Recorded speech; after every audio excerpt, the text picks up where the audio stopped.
Pangalawa, pwede po yung kumuha kayo ng mga sub-agent. Pwede ka kumuha ng mga sub-agent. Ano yung sub-agent? Hindi po lahat na may imbita mo may puhunan ka ganito. Tama po ba?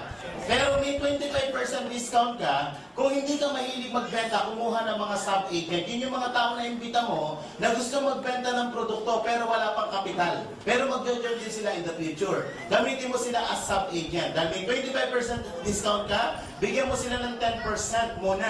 Kung gusto nila mag-direct selling, sa'yo ang 15%. Pag nakabenta siya, may kita ka. Tama po ba? Kung kapatid niya, bigyan mo ng 20%.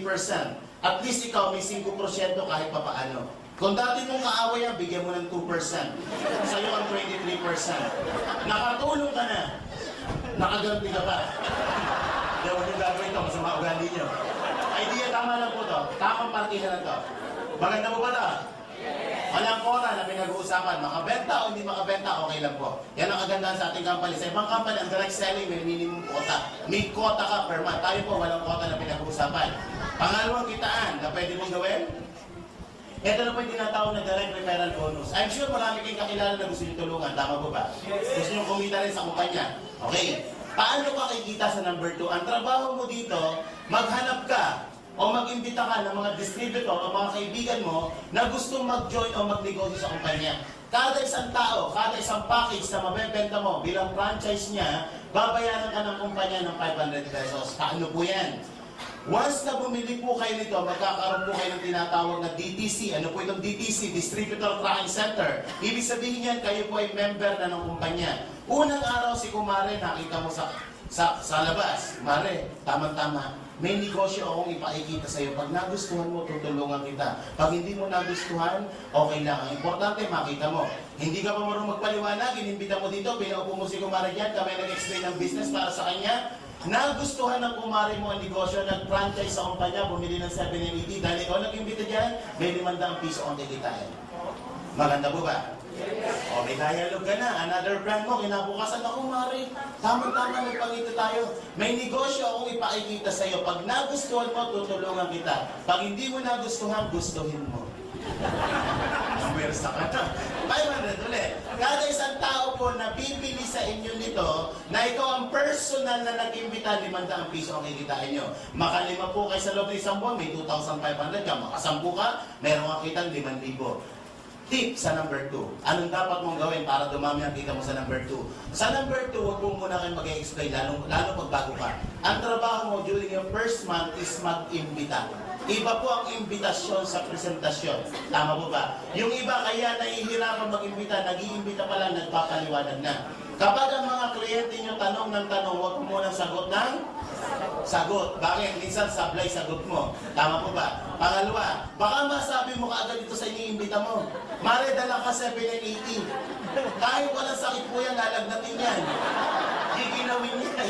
Dali nyo lang po dito, kami na po ang bahala magpaliwanag. Paliwanag po ba yan? Okay, pangatlong kitaan. Itong pangatlong kitaan, epekto na lang po ito, o effect na lang ito ng number 2. Kapag ginagawa mo ito number 2, yung susunod na 4 na pag-uusapan natin na paraan ng pagkita, wala ka nang gagawin. Pag ginawa mo ito number 2, 4 na susunod na pag-uusapan, wala ka nang gagawin. Paano ito number 3? Ang tawag diyan, sales matching bonus. Babayaran ka ng kumpanya ng marketing support na 1,500. Yan ang may kondisyon. Yung tinatawag na sales matching. Paano po yan?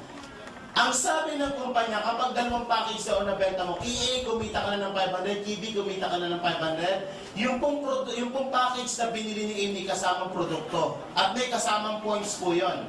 Ang points na kasama nung binili ni A is 1,200 points. Ang sabi ng kumpanya sa number 3, kapag may 1,200 points ka daw sa left side mo at may 1,200 points ka sa right side mo, babayaran ka pa ng additional 1,500. Lumalabas, sa dalawang package pala na nabenta mo sa dalawang mong kaibigan na kami ang nagpaliwanag, kikita ka na magkano? 2,500. Maganda po ba? Maganda.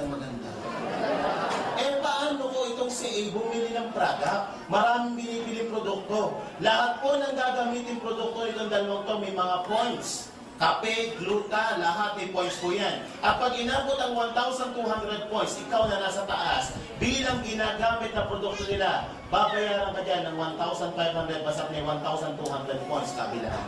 Maganda po ba? Eh paano kung itong si A nagbenta ng katulad ng ibinenta mo? Ganito ang ginawa ni A. Nag-imbita siya ng dalawang kaibigan niya, ibinenta niya ang global package. So si A may kita 2.5. Bakit 2.5? May 500 siya kay C, may 500 kay D, may sales match din siyang 1.5, 2.5 ang kinita ni A. Medyo masaya yan at nakangiti. Bakit? Yung kinita mo at ang kinita niya, parehas na kayo. Tama po ba? So, etong isa, medyo mahihain, isa lang ang nabenta niya. So siya may kita 500. Ito naman, nakabenta ng isa, may 500 din siya. Ang nagbenta po sa 4 na global package dito, hindi kayo. Tama po ba? Pero ang sabi ng kumpanya, basta't may 1,200 points ka sa right, sa left, at may 1,200 points ka sa right, babayaran ka ng kumpanya ng 1,500 kahit hindi ikaw ang nagtrabaho. May 1,2 ka sa left, may 1,2 ka sa right, may 1,500 na naman na maaakit sa account mo. This time, kumita ka ng 3,000 kapatid, hindi ikaw ang nagtrabaho. Sino ang nagtrabaho? Itong dalawa. Tama po ba? Kung